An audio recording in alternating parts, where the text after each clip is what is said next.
The anime started on an average school day. Haruka is sitting alone in his desk because he is a total loner. He is well aware that he is a loner, and as a matter of fact, he enjoys being alone since his only other option would be to hang out with his classmates, and he freaking hates them. There are a bunch of groups in the class, including the delinquents, the popular girls, the gym bros, and then there's the other people no one cares about. Haruka doesn't belong in any of these groups, and he's fine with that since he has a lot more time to read his books with no friends, but his reading session is interrupted when bright light appears beneath him. It looks like a summoning circle is spawning beneath the students, and for a moment Haruka got excited because he knows this means he gets to go an isekai adventure, but then he realizes that he's been getting too much screen time for a loner, and if he knows anything about isekai, that means he's going to get screwed over somehow. He's not about to let himself become a victim before GTA 6 drops, so while the portal is still loading, he walks up to the door and tries to leave. Unfortunately, the door seems to be bolted shut with magic, so no matter how much force he uses, he isn't able to get out of the room.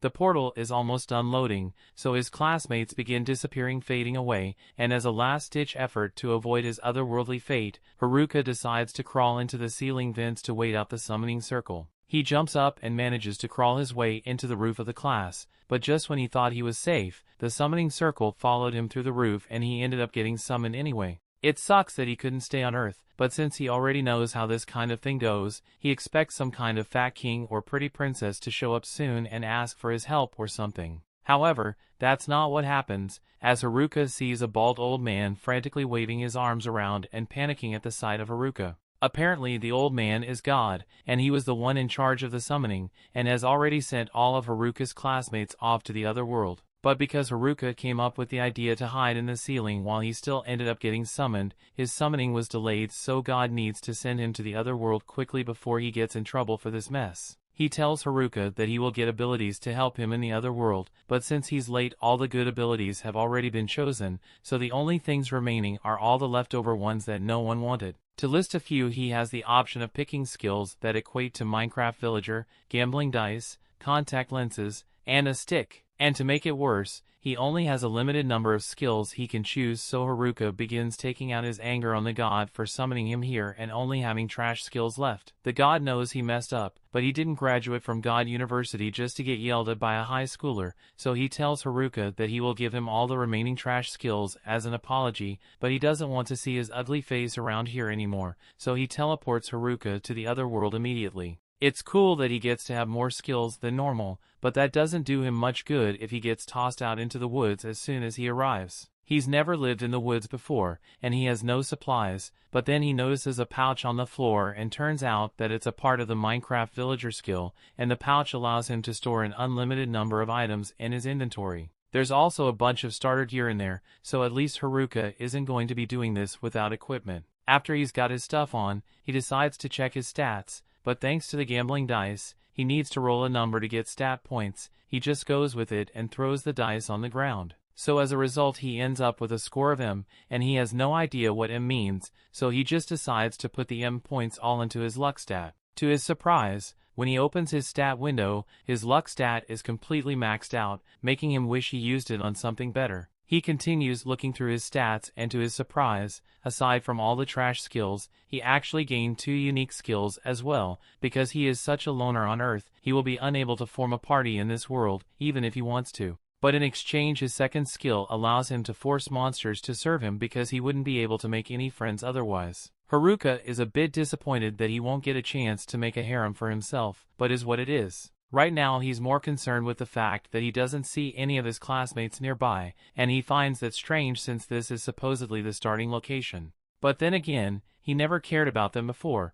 so why would he care about them now? Right now he needs to focus on getting supplies so he can live a good life out here in the woods, but that's a lot easier said than done when he can barely see anything with all the trees in the way. At this rate, it won't be long before he runs into a monster accidentally, and if that were to happen, he would be a dead man for sure. Just then, Haruka remembers that he has a contact lens skill, so he puts on the contact lenses and suddenly he can see all kinds of information about his surroundings. It turns out that the contact lenses come with an inbuilt appraisal skill, and with it, he is able to easily traverse the forest and find some mushrooms that he can eat without dying. He decides to pick some, and thanks to his villager bag he can take as many as he wants. He then goes over to the river nearby and uses his bag to fetch a little water to drink. Once he's done with that, something else catches his eye, so he wanders back into the forest, where he finds a little cave. It looks too interesting for him to ignore, so Haruka says a little prayer in case there's a monster here that will attack him, and after that he begins exploring the cave. Luckily,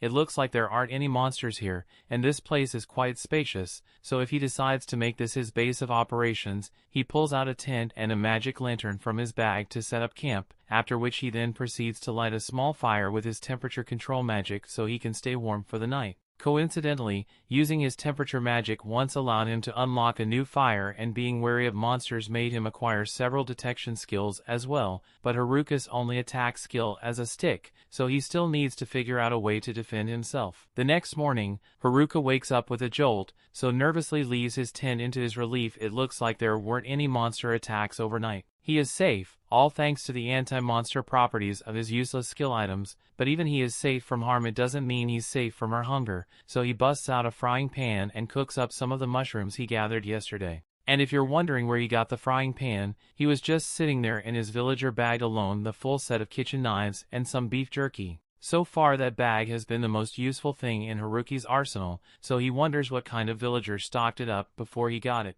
Any case, now that he has eaten, he needs to figure out what he's going to do from now on, so he heads outside and takes a little walk to think. For now, that cave will work well as a base of operations, but Haruka still needs to worry about finding a reliable source of food and creating safety measures against any monsters that may try to attack him in this world. Fortunately, with his contact lenses, it shouldn't be too hard for him to gather enough food to last for a while, as he finds some more mushrooms and some herbs almost immediately, but he still has to figure out a solution to his monster problem. Just then, Haruka's detection skill kicks in and he notices something going on nearby, so he decides to go check it out and is horrified. Once he realizes that the noise was caused by goblins, it would be bad enough if it was one, but there are two of them, and they both have strength stats that are higher than his own. He wonders if he will be able to take them down with his current strength, and he contemplates running away, but the fact that he is living in this forest means he will eventually have to fight the goblin if he wants to survive, so he chooses to get it over with while he still has the element of surprise. With that said, he isn't sure his stick will be good enough for the job on its own, so he tries using one of his trash to wrap the stick in magic to see if that does anything. It works out better than he thought, so he lunges out of the bushes and strikes at one of the goblins. After smacking it on the head, the goblin is dazed and confused, but Haruka doesn't stop there and proceeds to beat the daylights out of it until it finally dies. That's one down, but Haruka still has to deal with the other one, so as it charges at him he dodges out of the way of its attack. Now that he's gotten a feel for it, Haruka realizes that the goblin's attacks are actually really easy to predict, so he effortlessly evades it and then proceeds to smack it around before hitting it with a wave of magic. Having just won his first fight against goblins, Haruka thinks that's enough work for the day and decides to head back to the cave so he can rest a little. And once he's back, he roasts some mushrooms for dinner and takes a look at the club he looted off the goblin corpse. It may have high damage, but it's heavy and has a short range, and Haruka decides to continue using his stick for now. He then checks the rest of his stats, and to his surprise, he managed to level up from the fight he had today, and not only that, all his existing stats were doubled as a result. By the next morning, Haruka wakes up and has breakfast as usual, but he is starting to get sick of eating nothing but mushrooms all the time. He really wishes he could eat some meat out here, but he's going to have to learn how to hunt to do that, and before that, he needs to learn how to enhance himself first. The first thing he wants to try is the magic fusion skill he acquired, and for a quick explanation, it basically covers his entire body with magic in order to boost his physical and magical defense. It also greatly increases his strength, so he should be able to fight with much more efficiency. Additionally, his appraisal skill was upgraded to level 2, so he uses it to see if anything has changed, but the only difference is that there's a question mark next to all the descriptions. Haruka has clearly never played video games before, because he spends a whole minute trying to figure out what a question mark icon could mean, and eventually he just gives up on it altogether. Instead, he heads outside to do some magic training, and as he is leaving, he notices something on the floor, so he picks it up thinking it might be some meat, but it turns out to be another mushroom. It may be delusional, but Haruka was really hoping meat would just grow on trees in this world, and he soon realizes that he's not going to be finding any meat on the forest floor, so he decides to just go ahead with his magic train. He activates his mana infusion and takes his step forward, but with the physical boost he gets, he ends up flying forward by several meters. His body feels much lighter than before, and with very little effort he can easily dart around the forest, almost like he's teleporting. On top of that, his dexterity is greatly enhanced as well, so he can move and strike at things with precision. The first thing he does with his enhanced strength is challenge 2 random goblins, and unlike yesterday he is able to knock the goblin out in one hit. He's feeling really confident about his new strength, so he thinks he can handle even more goblins, but when he actually sees a group of 3 goblins, he starts having second thoughts and slowly backs away before he gets jumped. He decides that he has worked hard enough for today and heads back to his cave so he can practice his magic. He continues this routine and practices fighting during the day, and by night, he starts tinkering with his magic to see what he can do with it, and apparently he can make coffee tables. By following this routine, Haruka is able to eventually one-shot a goblin and create a proper table with his magic crafting, so he then uses it to create a gate for his cave so he can go out at night, and that means he can finally go hunting. He goes out for a rabbit because he hasn't tasted meat in so long, and when he finally catches up to it and is about to start cooking, he notices something else nearby. At first he thinks it's a goblin that, upon further inspection, he finds out that it's something even worse. Those are the delinquents from his class, and he really doesn't want to have to deal with them, so he intends to sneak away in the other direction, but as he starts heading that way, he realizes the popular girls are here as well, along with the gym bros and the nerds. He doesn't think the nerds are that bad since he occasionally hung out with them back in school, but he still doesn't want to have to talk to them though. Finally, he notices the student council group, which has the class rep in it, and while he may hate socializing with the people in his class, he has to admit that the class rep has always been really nice to him, so it would be the least he could do to return that kindness, even if it's just to say hello. He briefly considers revealing himself and talking to her, but then again he doesn't want to ruin the solitary life he already has. Since no one knows that he is here, he has the chance to be truly alone like he has always wanted. There's no idle chatter, no taxes, and no one to annoy him, so he really doesn't want to mess that up by having contact with his classmates because they're already pretty annoying. That's why he officially decides that he will ignore his classmates and live by himself so he can conquer this world alone. The story continues. We see Haruka hides from the other students, but one of the delinquents heard something from his direction. He is about to be discovered, but the guys end up assuming that the noise came from the bunny that was supposed to be Haruka's dinner. Haruka spies on the delinquents to hear what they are discussing, but the perverts are just talking about girls. They are some real degenerates, but Haruka knows that the class rep will stop them from doing anything to the girls. However, the delinquents have a guy named Tanaka on their side whose skill will allow them to do whatever they want. The delinquents go back to the other students, but Haruka is a serious loner, and he doesn't want anything to do with them. Haruka heads home to enjoy more of his delicious mushrooms, and he finds that his loner level has gone up. It's kind of a depressing title because it's starting to wreck Haruka's self-confidence. Haruka is still only level 3, and he blames his Master of None and Dummy skills. He isn't sure what they do, but he assumes that the Master of None means that he can't stay focused on any one thing long enough to make it really strong. However, it does allow him to accomplish a lot of different things. As for the Dummy's skill, Haruka assumes that it just makes him a puppet, which would make it the worst skill to ever exist. Haruka decides to eat his troubles away, but this just reminds him that he doesn't have any meat to eat. On day 7, Haruka wakes up to the sounds of fighting. Haruka finds the nerds in battle and he wonders if he should help them. He uses his appraisal skill on them and is shocked to find that they won't need his help at all. They have way better classes than him, and Haruka is the only need even among the nerds. This reminds him that unlike him, they actually have overpowered skills. Unfortunately, this is a lot like how things were in his old world. His class was full of top athletes and ace students. They even had kids of celebrities, and Haruka often wondered how he ended up there. Haruka determines that the dweebs can handle themselves, but he notices that some sneaky little monsters are sneaking up from behind them. Haruka remembers being friendly with the nerds in class, so he decides to help them out. The nerds thank him, so Haruka shows them his sweet-looking cave and they marvel at how fancy it is. Haruka explains that he just learned how to use earth magic and he used it to make his cave really secure. They wonder if Haruka did all this alone, so Haruka points out that he's always alone. Haruka wonders why the nerds aren't with the other students, and he is shocked when they reveal that they are on the run. It all started when everyone was transported before Haruka. Everyone was in shambles because they didn't know anything about being isekai, but the nerds were well versed on this subject. They were already assigning points into their skills, so the jacks demanded information from them. Everyone else was falling apart, but the class rep knew that they needed to keep quiet in the woods. It was too late, however, as they were already found by a group of goblins. Haruka is shocked to hear that even the delinquents were trembling in fear, but this was the perfect time for the nerds to shine. They acted like they were the protagonists of their own anime, and they began taking out the goblins. The jocks were inspired by all the nerdy bravery going on, so they helped out and the monsters were defeated. The class rep quickly gathered herself and led everyone to a safe riverside clearing. The nerds took the opportunity to shine even more as they helped everyone set up camp. Thanks to their lifelong dedication to avoid touching grass,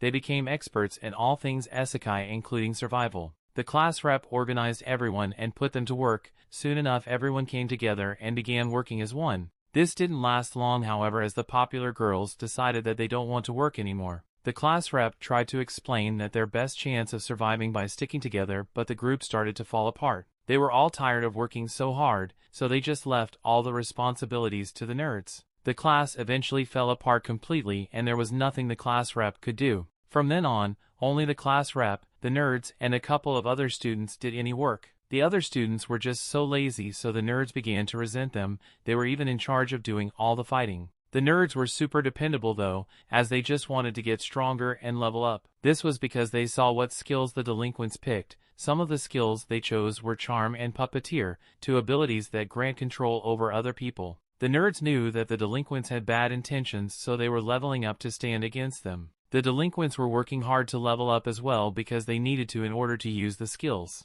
The nerds kept a very close eye on the delinquents, and they eventually heard what they planned to make some of the girls do. The nerds told the class rep, so she decided that she would have to level up as well. Unfortunately, the delinquents reached the level requirements for their skills soon after. The class rep just so happened to run into them at the worst moment, but seconds later, the delinquents were on the ground. The nerds were prepared for this very moment, and they used their seal abilities to seal the charm and puppeteer skills of the delinquents. They exposed the forced harem plans of the delinquents, so the delinquents run out of the camp. However, one night the delinquents made their return and they got their revenge by using weapons. They destroyed the camp and declared that they would be back later to cause more chaos. For some odd reason, the nerds ended up receiving all the blame for what happened. The popular girls that they kept from becoming puppets and their being the ones to turn on them first, and the other students followed. The class rep and a few other students took the nerds' side, but it was too much to deal with and the nerds decided to just leave. Haruka feels really bad for them, so he throws a mushroom party for them. Haruka ended up spending in the next day with the nerds as well, and he determined that not being a loner is okay sometimes. Haruka eventually says goodbye to his new buddies, and they offer to let Haruka join them. They're going to look for a town so they can get started as adventurers. Haruka agrees that he's closer to the nerds compared to the other groups, but he shocks everyone when he still declines. Haruka simply shoos them away, so the nerds leave. Haruka admits to himself that he would like to head into town, but he knows that with his terrible stats, he would only hold the dweebs back. The nerds seem pretty worried about the class rep, so Haruka decides to go check on the other students. On his way there, Haruka is confronted by a kobold, but he manages to punch it into unconsciousness. Haruka is surprised to see that no students are left at the campsite, and his enemy detection skill reveals some footprints. Following the trail leads them to find the popular girls. Haruka panics and decides to get started on cooking dinner back home, but the girls try to stop him. They say that they just want to talk, but Haruka knows that being around them is the exact opposite of quiet solitude. Haruka runs for his life, but he is shocked when the girls politely ask him to stop by saying please. The girls explain that they're looking for the nerds, but Haruka assumes that they just want to put them to work again. The girls shock him, however, as they want to apologize to the nerds because they just now realize that they owe their lives to them. Haruka knows that these girls have never apologized in their entire lives, but they are very serious. Haruka breaks the bad news by explaining that they have no chance of catching up to the nerds, but they still want to know where they went. Haruka points out that they wouldn't make it out of the woods the way they are now because they don't even know how to fight. The girls are discouraged, but Haruka demands to know if this means that they're just going to give up. He demands to know if they're serious about apologizing to the nerds, and Haruka thinks about how he needs to test the girls for the sake of the nerds. Haruka's tough motivation tactic backfires, however, as the girls begin to cry. They just wanted to apologize to the nerds, but now they fear that they will be eaten. Haruka has no clue what's going on, so the girls beg for Haruka to teach him how to survive until they find the nerds. Haruka accidentally says yes, and this activates his domination skill. This makes him rule over the girls, and Haruka wonders how this could have happened. The girls end up following him around like lost puppies with soulless eyes. It's also terrifying because the girls now finish off bad guys without a single word. They even bring crystals dropped by the monsters like they are dogs returning a frisbee. Haruka tries to heal the girls, but they just heal him even though he doesn't need it. Haruka fears what the class rep would say if she saw this, and he wonders how he can cancel his domination skill. Just then, the class rep finds him, but Haruka is thinking too hard about a solution to even notice. He doesn't realize that she's there at all, so she forces him to acknowledge her. Elsewhere, the delinquents make a plan of their own and they determine that they must start by getting rid of their biggest problem. The story continues. We see when the class rep gets Haruka's attention, Haruka panics because he doesn't know what to say to her, and come to think of it, he doesn't actually know what her name is. They've been in the same class since elementary school and the class rep has always been nice to him, so she can't believe he never bothered to learn her name. A few moments later, the rest of the girls from the class show up since everyone aside from the popular girls were following the class rep's orders. Speaking of the popular girls, class rep notices them standing behind Haruka, but they look like they're currently sharing a single brain cell, so class rep thinks Haruka must have done something to them. He will like to say he's innocent, but the fact of the matter is that even if he didn't mean to do it, his skill turned the girls into his servants and he doesn't know what to do about it. He tries his best to explain the situation without making himself seem like the bad guy, but none of the girls actually believe him, so Haruka gives up on trying to prove his innocence and turns to walk away. Unfortunately, class rep forces him to stay while she checks on Shimazaki to make sure she's alright, and luckily,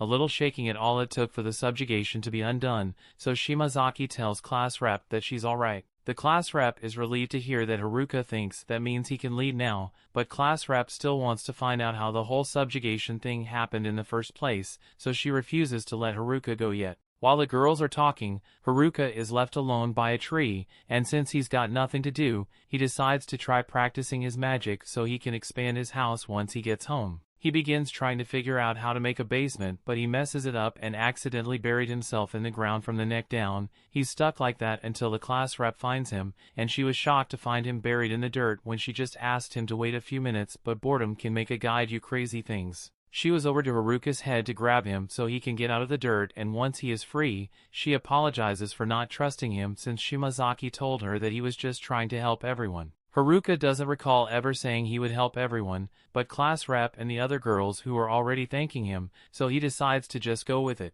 Since everything has been settled, he wants to head back home, but the girls start getting mad because he wants to leave them out in the wilderness without helping at all. Class rep realizes Haruka just mentioned having a home, so she asked him about it, and Haruka explains that he had some spare time on his hands, so he just kind of built a house. Class rep can't believe he managed to build an entire house by himself while they've been struggling to manage a camp, and the other girls are extremely impressed as well, so they called a meeting and began talking amongst themselves. Class rep asks how many people Haruka's house can accommodate, and from the way he designed it would fit about 240 people, but he have to move some furniture around and empty the indoor pool though. Class rep is really jealous of how well Haruka is doing for himself, and as much as she hates to bother him, she asked if she and the other girls can stay with him for the night since they are all currently homeless. Haruka freaks out because it's one thing to invite guys to stay over for the night, but this is an entire class worth of girls and is having a hard time controlling himself. Once he calms down,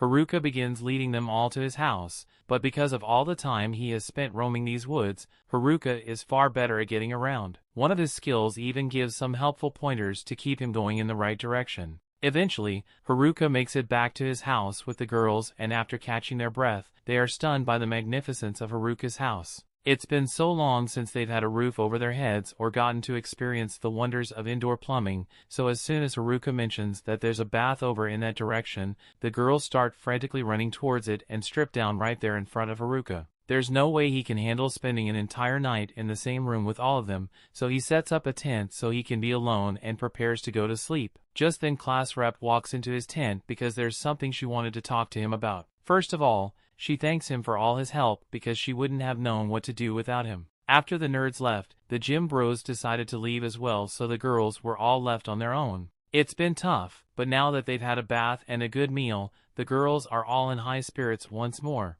Still, even though the things worked out eventually, class rep feels that she has failed as a representative because she couldn't do anything to help the class's situation by herself. Haruka thinks she's being a little too hard on herself because up till now she's been the one protecting the girls and kept them together. That may be true, but class rep says it just got lucky because they didn't run into any monsters out there, but if they had, she would have been powerless to protect the class, unlike the nerds. Again, Haruka doesn't think she's being fair to herself because the nerds have practically spent their whole lives preparing for the situation, so it's natural that they would be able to handle themselves well. However, on her end, this was the first time he had ever even heard about isekai, so all things considered she's been doing pretty well. Class rep feels a lot better after hearing him say she did a good job, although her accomplishments still seem insignificant compared to Haruka, who created functioning household in just a week. She wishes him a good night and heads back inside, but with everything that happened today, there's no way Haruka is getting any sleep tonight. Early the next morning, Haruka wakes up and finds one of the girls sitting outside his tent and asking him to get up because breakfast is ready. It takes him a minute to realize what's going on, but when he finally does, he freaks out a little and says he actually wants to sleep in a little longer. The girl doesn't accept his answer and crawls on top of him to convince him to get out of bed, so Haruka gives up and asks what's for breakfast. He was expecting the usual mushroom soup of the side of extra mushrooms, but to his surprise, breakfast is actually fish today, and he is so excited that he accidentally headbutts the girl. The girl was slightly hurt, but Haruka couldn't care less because he finally gets to eat something other than mushrooms, and he absolutely loves it. Class rep doesn't understand why he is so excited to be eating fish when he has been living next to the river this entire time, but while that may be true, Haruka simply sucks at fishing, so he has never been able to catch any. For the girls to be so used to eating fish, they must have a reliable method of catching fish, so Haruka asks to see how they do it. Class rep agrees and takes Haruka at the river along with one of the girls who has a lightning magic skill, and asks for how she catches fish.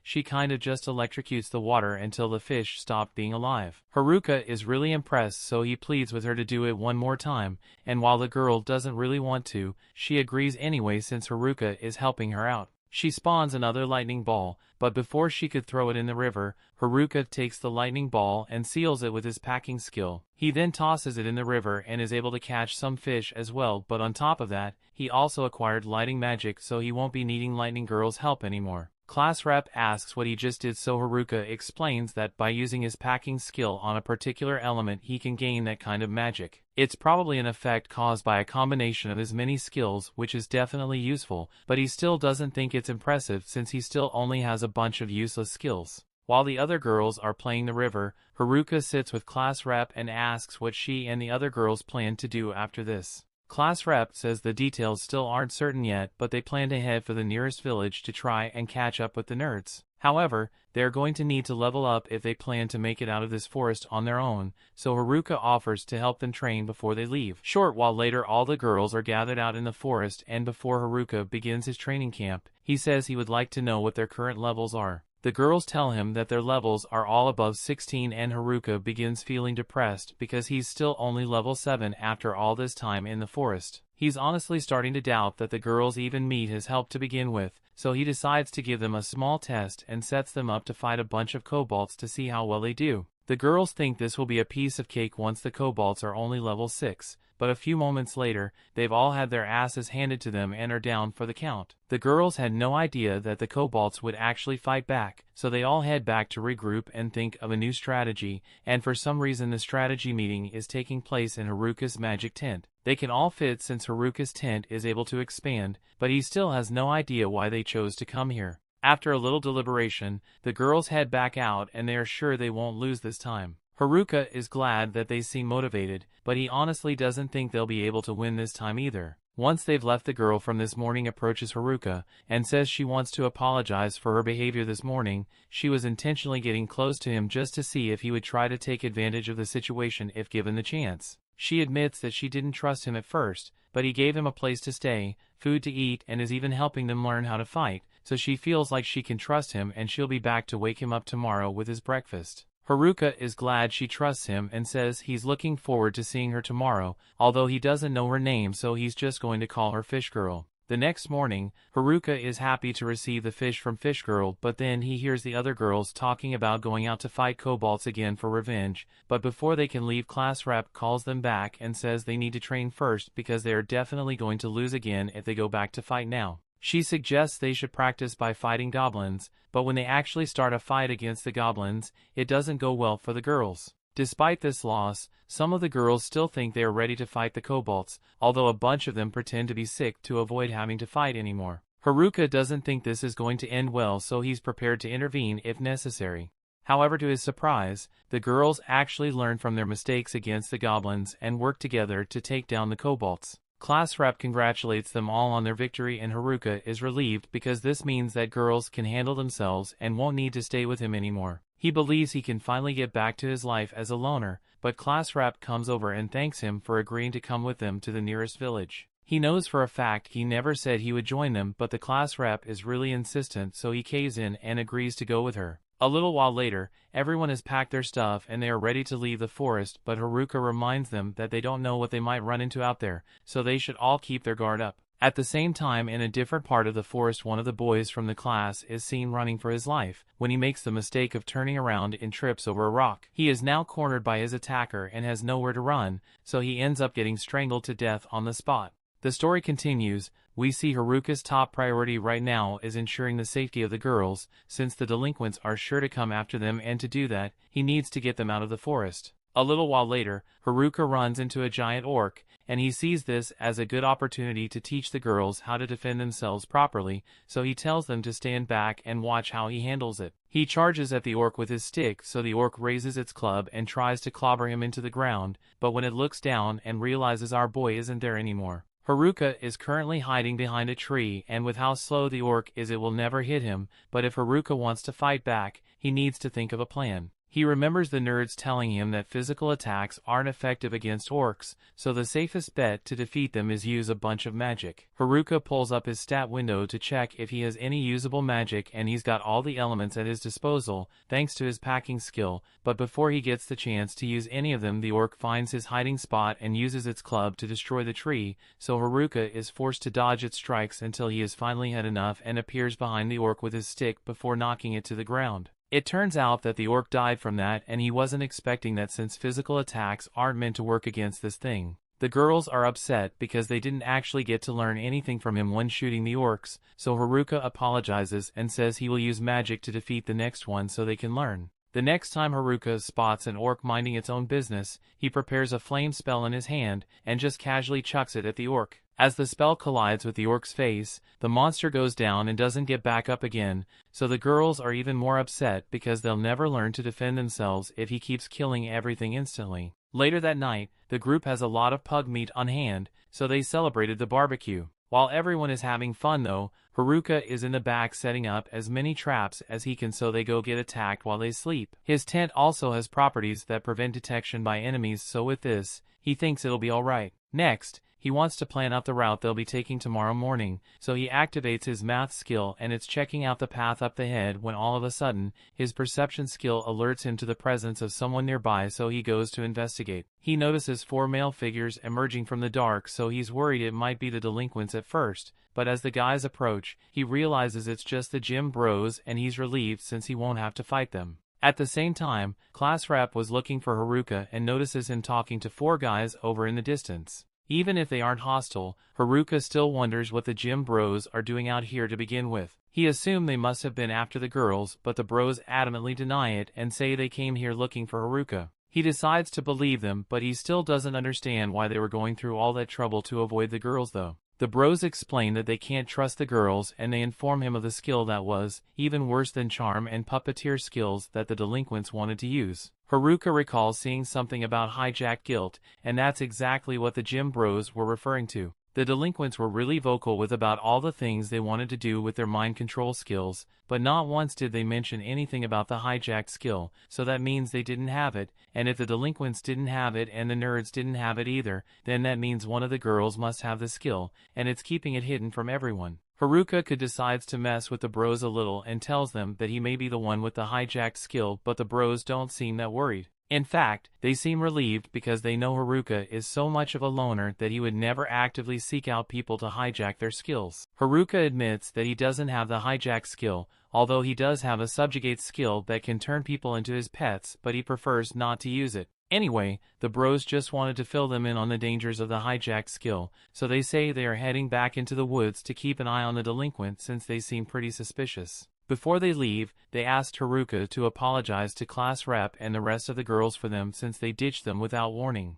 The next day, everyone gets up and all the girls seem a lot more energetic than normal, so Haruka steps away because all their energy is draining him. As he's walking away, class rep comes up behind him and says she has something she wants to tell him. She nervously fidgets about to tell Haruka that she is the one who has the hijack skill, but Haruka already knew about that a long time ago. He has an appraisal skill after all. Class rep is shocked that he knew since the only people who know about her skill are the nerds. She asked why Haruka didn't say anything before now. He knew and why he still chose to help her, but Haruka simply didn't think it was that big of a deal. She asked if he's not afraid of her because hijack is a skill that allows her to steal another person's skills by killing them, so anyone would be afraid of it. But again, Haruka doesn't think there's anything to be worried about. The nerds probably were worried about her having the skill either since they knew about it, and while they sealed the charm and puppeteer skills from the delinquents they left class rep with their hijack skill. That must mean they at least trust her to not abuse it, and the same goes for Haruka because he knows that there's no way she could ever kill someone. Class rep is moved to tears after hearing that Haruka trusts her that much, and Haruka thinks it's funny since she's been crying a lot more often over the past few days, but she says it's his fault she's been crying so much. The group continues traveling through the forest, and after they travel the considerable distance, Haruka tells everyone they can take a break for now and pulls out a box of juice to sell to the girls. Unfortunately, none of them have any money, so one of the girls offers to pay in some other way if he gives her some juice, but class rep puts a stop to that immediately, so the girl doesn't get any juice. After this short break, the group gets moving again and they're currently ahead of schedule, but it's still going to be dark before they make it to the village, so they'll have to camp outside again. Just then, Haruka notices a river nearby and he thinks this is the perfect opportunity to try something out, so he asks class rep to look after the rest of the girls while he was scouting. She asked if she can come with him, but Haruka wants to do this alone, so he speeds off before she can follow him. While running through the woods, Haruka activates his magic boost skill to reinforce his body, and then he casts weight magic on himself to make himself lighter. With this combination, he's able to move faster than ever before, and within a force, he believes he should be able to fly, so he gives his theory a test and jumps high into the sky. It looks like it's working at first, but then he starts going back down, and before he knows it he has crash landed on the forest floor. He nearly died from that fall, so he decides not to try that anymore and heads back to camp. Now when class rep sees how badly injured he is, she gets really worried, and that's what happened. Haruka explains that he launched himself up really high, but then gravity happens to be kind of fell and nearly died. Class rep starts yelling at him for doing something so dumb, but if it makes it any better, Haruka did manage to spot some berries while he was up in the sky, so he offers to make some juice for class rep, but class rep doesn't want any, so Juice Girl comes up to him and starts asking for juice again. The next day, everyone gets moving again and things seem to be going smoothly, aside from the girl that got lost and the orcs that they ran into, but despite these inconveniences, the group still managed to make it out of the woods together. All the girls are ecstatic to finally be out of the forest since the village shouldn't be much farther now, but Haruka is a bit on edge since they are vulnerable out in the open like this. The hills are blocking his views and can't tell where the village is, so he looks into his stat window to see if there are any skills in there that could help the situation, and to get surprised, there is a new airwalk skill. He must have gotten it from his failed attempt at flying yesterday, so he tries it out and sure enough, he starts walking on air. Class rep notices that Haruka is gone, so she starts looking around for him and is shocked to see him floating in the air. Haruka looks down at her and says he just wants to do some scouting to make sure the road up ahead is safe. He looks out into the distance and things seem pretty peaceful at first, but then he notices a group of villagers being attacked by wolves. He comes back down and tells class rep that he didn't see much aside from a couple of people being attacked by wolves. Class rep thinks they need to go help them, but just because they are being attacked by monsters doesn't mean they are good people. All the girls think they should hurry over save the people, but at this distance none of them will make it in time even if they run, and what if the people turn out to be bandits or something? He personally doesn't want to take any risks that would put the group in danger, so he suggests that they should just ignore them and keep going. He begins walking away and the class rep grabs his arm and pleads with him to reconsider. She says that if the people turn out to be bandits and tries to attack them, then she will fight them off, but in case they turn out to be good people, she wants to save them. Haruka already knew class rep would be determined to help people even if it puts her in danger. But as things are, the girls still suck at fighting and there's not much they could do to help, even if they went, so Haruka says he will handle it by himself instead. The people are too far away for him to run to, and even if he tries, the weight magic from yesterday, he probably still won't make it, so he decides to try something new. He casts the magic boost and weight magic on himself. As a final touch, he using a powerful wind spell to act as a propellant. The spell is so powerful that class rep ends up getting caught in it, but Haruka doesn't notice if he blasts off and is headed straight for the villagers. While using airwalk to keep himself airborne, Haruka notices something tubing on his cape, so he turns around and is shocked to see class rep hanging onto him for dear life. She is terrified and explains that she got sucked in by his wind spell, and they are way too high up for her to let go at this point, so she's tagging along for the ride. As they start getting close to the villagers, class rep tells Haruka to stop, but about that he never actually thought a way to stop, so they end up crash landing in the middle of the fight between the villagers and the wolves. As a result, class rep is knocked out, all the wolves are instantly killed, and the people are left in utter disbelief. While class rep is still out cold, the leader of the group thanks Haruka for saving them and introduces himself as Ofter and his friend as Gatek. If Haruka hadn't shown up, Ofter's entire party may have been wiped out, so he's truly grateful to him. Haruka asks what they are doing out here, so Ofter and Gatek explain that wolves have been attacking merchants out in these plains, so the Adventurers Guild put out a request for the wolves to be exterminated, and they thought they could handle it at first, but they quickly got overwhelmed. Their carriage has been destroyed, so they are going to have to carry everything back to the village by hand, and since there's not much for Haruka to do until the rest of the girls catch up, he decides to share some of the roasted mushrooms he carries on himself for emergencies. Gatek is surprised Haruka would share something like this with them, since these are stamina-capped mushrooms and they are extremely rare, because they restore a person's stamina almost immediately. The rest of the girls from class soon show up and they are excited to meet the elf and knight ladies and Ofter's party, so they all get along well. Ofter offers to lead them all to the town he came from, so before long, the group arrives at the town of Omui and they are excited to finally be back in civilization. Meanwhile, back in the forest, the delinquents have been leveling up a lot over the past few days, and now that they've got a good amount of experience, they intend to go after the girls and get their revenge, but before they do that, they have to get their puppeteer and charm skills unsealed, so they will go in after the nerds first. The story continues. We see the girls excitedly run through the city streets while appreciating all the amazing stuff civilization has to offer, but class rep reminds them that they don't have any money, and they still got a ton of stuff to do. She then runs off to round up all the girls, and Haruka smiles, because now that he has successfully helped everyone make it to the city, they shouldn't need him anymore, and that means he can go back to his peaceful learner lifestyle. Class rep is having a hard time getting the girls to behave themselves, so she asks Haruka to help her out a little, but Haruka is already relaxing and with the shades since his job is done. She gets upset, and while she understands that, he is relieved that they are finally in the city, there's still a lot of stuff they need to do. She blows on her whistle to get all the girls' attention, and once they've all filed in, she goes over the plan she came up with. First, they'll all head over to the Adventurers Guild and sell all the items they collected on their way here, and once they've done that, they will register with the guild and rent a room in an inn for the night. And while they are doing that, they can also ask if anyone has seen the nerds come through here recently. It's a good plan, but the popular girls are offended at class rep is treating the nerds like some unimportant side quest, and class rep apologizes, but Haruka makes fun of the popular girls for caring about the nerds so much. A little while later, the group makes their way to the Adventurers Guild, and it's a lot more intimidating than Haruka had expected. Everyone inside is giving them dirty looks already, and he really doesn't want to head inside, but Ofter tells him the guild master wants to meet with him. It sounds like bad news, so Haruka tells class rep to get all the girls registered while he goes to see what the guild master wants. He hands upstairs, and all the people here look even scarier than the ones downstairs, so if he's put on edge, he finds Gatek waiting at the end of the room, and he leads Haruka into the guild master's office, where he comes face to face with this scary-looking man, but it looks like he was worried for nothing because the guild master just wanted to thank him for saving Ofter and his party. After that's done, Haruka heads back downstairs and he notices a counter, so he assumes that's where you go to sell magic stones and heads over as the attendant.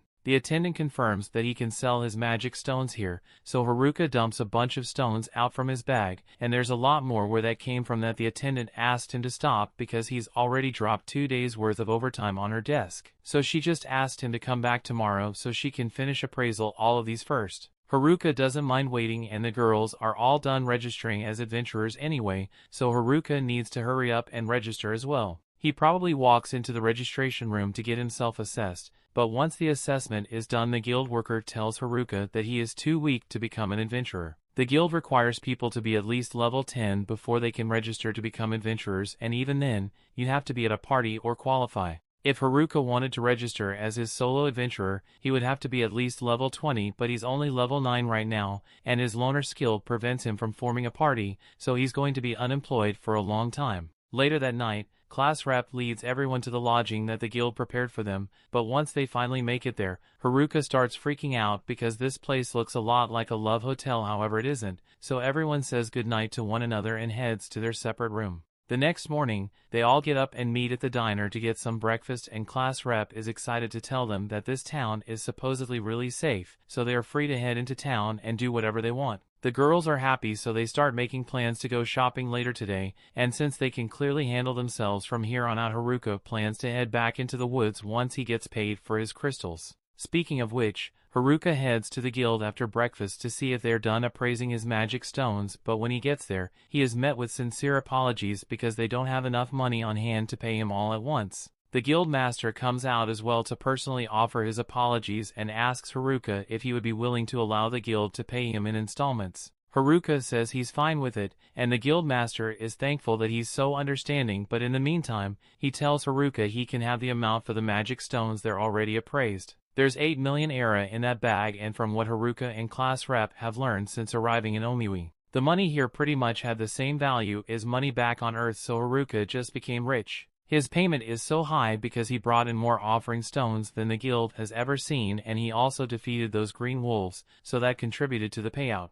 Since he just got a small fortune, Haruka decides to do a little shopping before heading back into the forest, and Gatek he knows a place that Haruka might want to visit. Haruka thinks he is taking him to an adult establishment, but to his disappointment, Gatek was just leading him to a rundown weapon shop. This place collects specialty equipment from dungeons, and since Haruka is a bit of a special case, Gatek felt like this would be a good place for him to get his equipment. The place may look sketchy, but he assures Haruka that the stuff here is really high quality. Haruka takes Gatek's word for it, but he still wants to try out some of the stuff before he buy anything, and the stuff they look weird, but the effects they provide are amazing, so Haruka spends all day looking through the stuff and buys as much of it as he can afford. Just then, he notices a necklace that looks good. The only description his appraisal skill gives is that it fits 7. Come to think of it, Haruka got the same message he tried to appraise his villager set, so he decides to ask the shopkeeper if he knows what fit 7 is supposed to mean. The shopkeeper explains that in the case of the necklace is able to combine the effects of up to 7 items and allows the wearer to use them all at once. That sounds really useful to Haruka,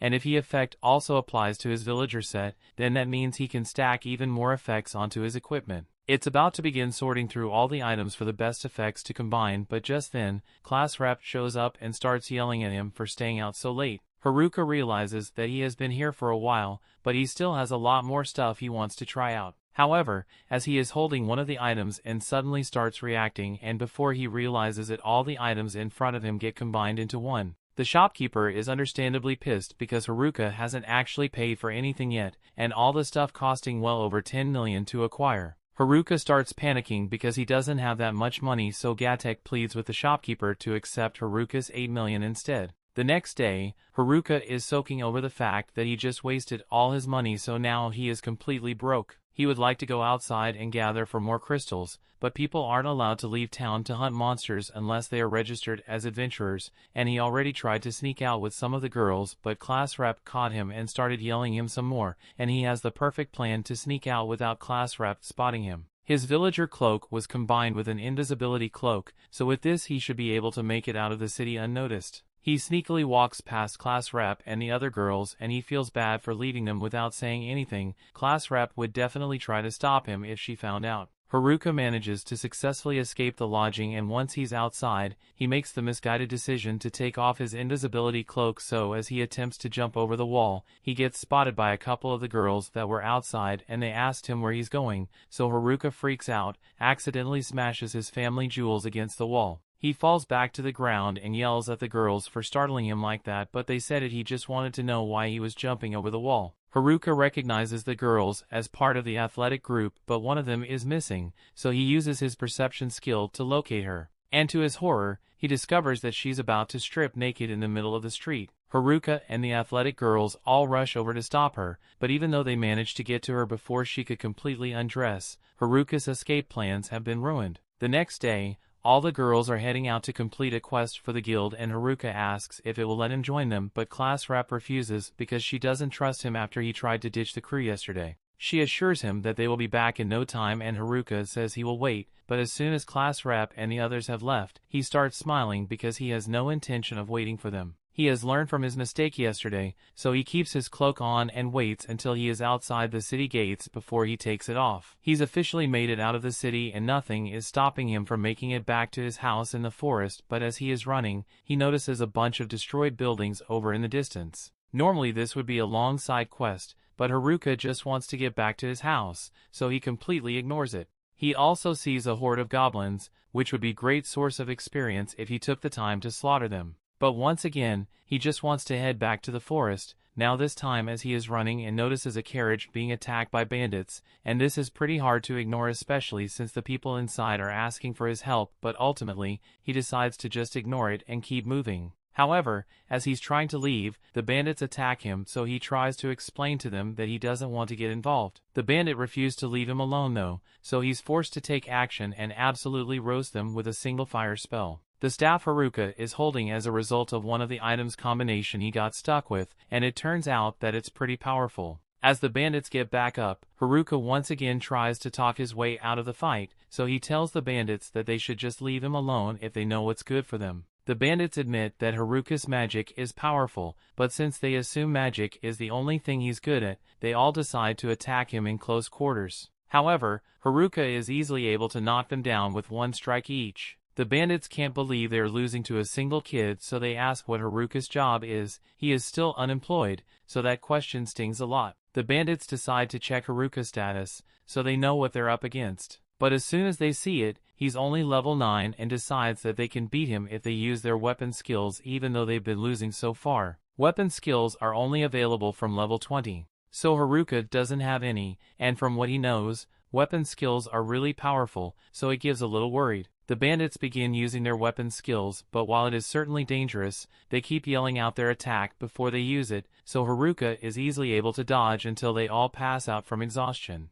Just then, he notices a girl approaching him from behind, and this is the last thing he wanted because this looks like an unskippable side quest. The girl's name is Marielle and she's from a noble family, so she wants to thank Haruka for helping her, but now that she thinks about it, Haruka did try to ignore her at first, so she's not sure if she should be thanking him. Regardless of his initial intentions, she still really appreciates him stopping to help her, and she's a favorite ask of him. Her father is the lord of a certain city, and she was hoping Haruka would accompany her back to the city since she fears for her safety. Haruka doesn't want to at first, but she mentions something about rewarding him for his help, so he decides to go with her after all. Along the way, Marielle asked him where he was coming from when he met her, so Haruka begins ranting about the shitty city he just came from because the guild didn't have enough money to pay him. They refused to register him as an adventurer, and the city wouldn't even let him leave without a permit. By now, Marielle realizes which city he's talking about, and she begins crying because she hadn't realized how little Haruka thought of the city her father runs. After seeing her reaction, Haruka realizes that she is the daughter of the Lord of Omui, and that means this carriage heading back there, so he really regrets agreeing to help her. Meanwhile, back in the forest, the gym bros and the delinquents are squaring up for a battle because the gym bros refuse to let the delinquents do anything bad to the girls, and the delinquent leader has no problem with murdering the gym bros if he has to, but as he raises his sword, he gets stabbed through the back. The story continues. We see both the gym bros and the delinquents are shocked to see this, but as the rest of the delinquents try to avenge their friend, the first one to attack just gets stabbed as well. The last two decide to strike at the same time for better odds of winning, but the unknown attacker is easily able to take them down as well.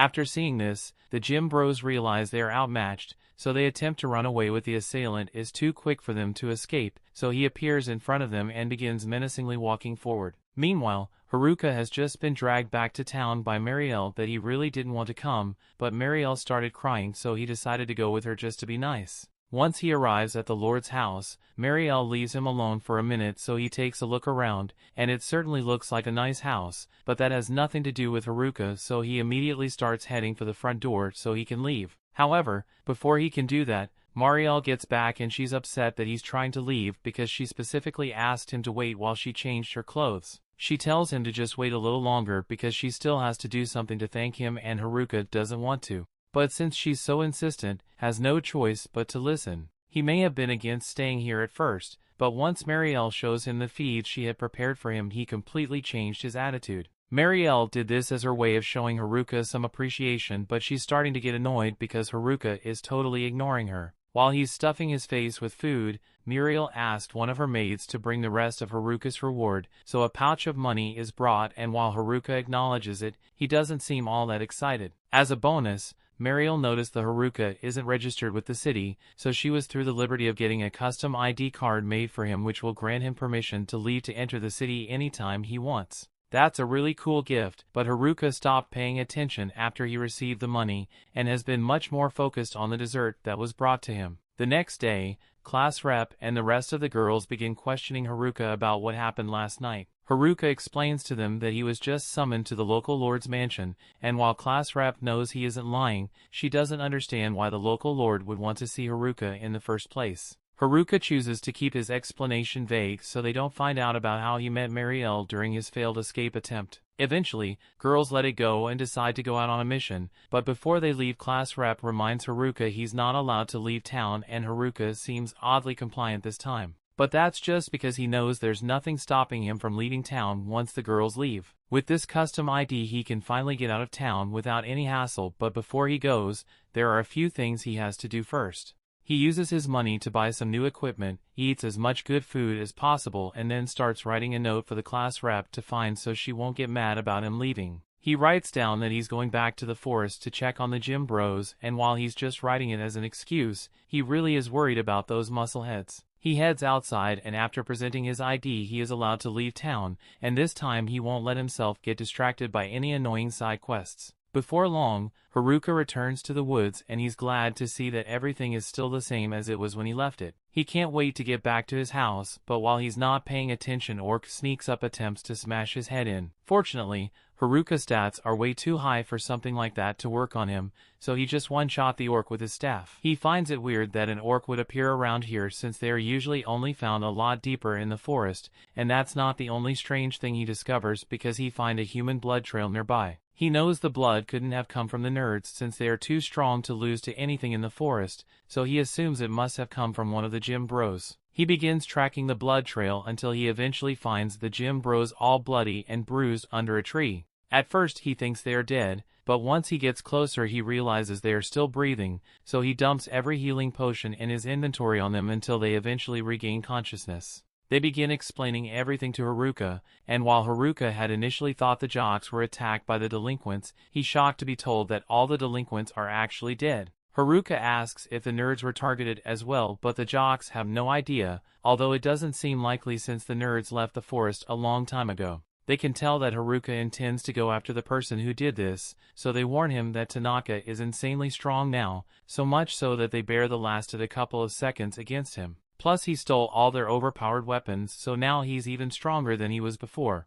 He thinks he must have been planning this whole thing from the moment the class got teleported here, and they don't know if they'll be able to stop him, but they know who his next target is going to be. Of all the students left alive, the most likely target is going to be class reps since she has the hijack skill. Haruka certainly thinks it's possible that Tanaka will go after her for her hijack skill, but the only people who knew about the skill were class rep, the nerds, and Haruka, so he wonders how the info got out. The jocks were only able to figure it out because Tanaka kept asking for class rep's location, and when they couldn't give him the info he wanted, he beat them up within an inch of their lives. They didn't want to go looking for class reps since that would put her in danger, so they came to the area around Haruka's house in hopes that he would find them before they died. with how strong he is and are sure they'll be able to win if they all fight together, but Haruka doesn't know if he really wants to get involved in a battle like this in the first place. He specifically wanted to avoid side quests, but if class rep is being targeted he has no choice but to put a stop to it. However, he makes it clear to the jocks that this is a battle that he will be fighting alone.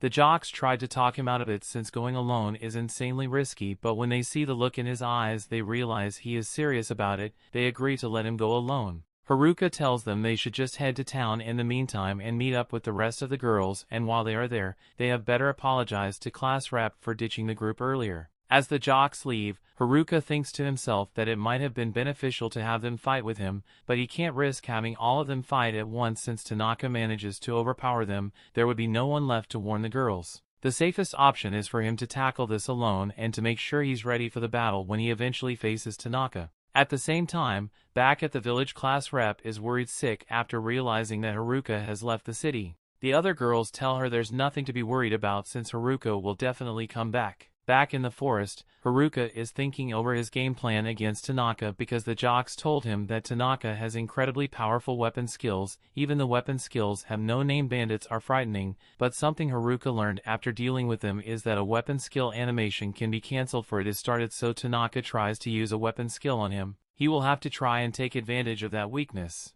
To do that, he wants to try getting himself a new skill, but that means he's going to have to level up. Just then Haruka notices a bunch of goblins that were attracted by the blood of the jocks, and these ones are pretty high level, so he takes them all out for experience. However, he's still unable to level up. He wishes he could go up against something stronger so he can get more experience points, and just as he says this, a Goblin King shows up, so he gets ready to take it down. The Goblin King is strong and its attacks are also really fast, but Haruka is able to jump out of the way at the last second. The simple strike from this thing would be fatal, and Haruka doesn't have the time to counterattack without getting hit, so he is forced to come up with a new strategy. He uses his warped skill to combine a bunch of his other skills into a brand new one, and with this new skill, he's able to dash past the Goblin King and defeat it in an instant. He's really glad to see that his idea to combine different skills worked out so well. Not in the middle of this celebration, a terrifying presence appears behind him, so he's forced to fall back and prepare for another fight. This monster is a Goblin Emperor,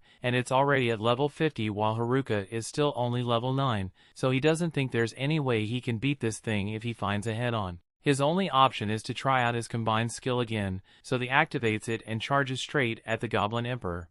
The second he's within range, Haruka strikes at it, but his special skills to absolutely nothing to hurt it. The Goblin Emperor gets back up as if nothing happened, and then it starts striking at Haruka with incredible speed. It's clear that the Goblin Emperor is using weapon skills since its attacks are way too powerful, so Haruka looks for an opening and the attack animations so he can watch a counterattack. He manages to find the opening and strikes the goblin in the chest, sending it flying backwards. But he did a considerable amount of damage to it. The goblin begins healing itself. If regular attacks aren't going to get him anywhere in this battle, Haruka thinks he's going to have to make up another combined kill, but before he can do that, the Goblin Emperor uses one of his weapon skills and launches powerful slashes at Haruka. Haruka barely manages to block the attack, and with all these injuries his chances of winning are looking good, but he has to keep going if he wants to become strong enough to protect his friends. He gets back up and charges at the Goblin Emperor in a desperate attempt to defeat it, and by the time morning comes,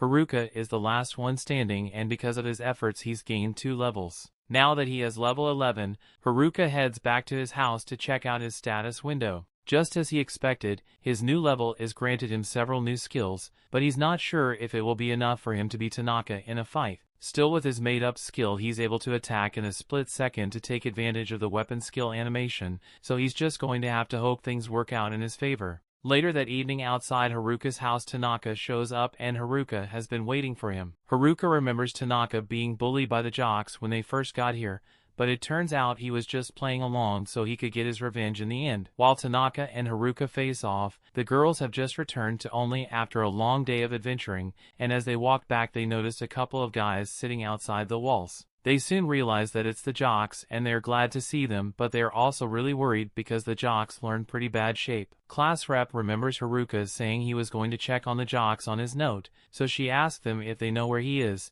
so they tell her that Haruka is currently fighting in the woods to protect them all. Back in the woods, Tanaka is disappointed to learn that Haruka is the only one here since he was hoping to class rep instead. He even went through all the trouble of getting the delinquents cause trouble and split up the class. Haruka realizes Tanaka has been behind everything so far and Tanaka intends to kill as many people as it takes to get what he wants, but he doesn't see Haruka as much of a threat, so he decides to leave the loser alone and go looking for class rep, so he can steal her hijack skill. However, even if he doesn't particularly like his classmates, he still wants to protect them, so he holds his staff up to Tanaka's neck and says, "You shall not pass." Tanaka is annoyed that nobody like Haruka is standing in his way, but he is more than willing to kill him if Haruka wants to ruin his plans.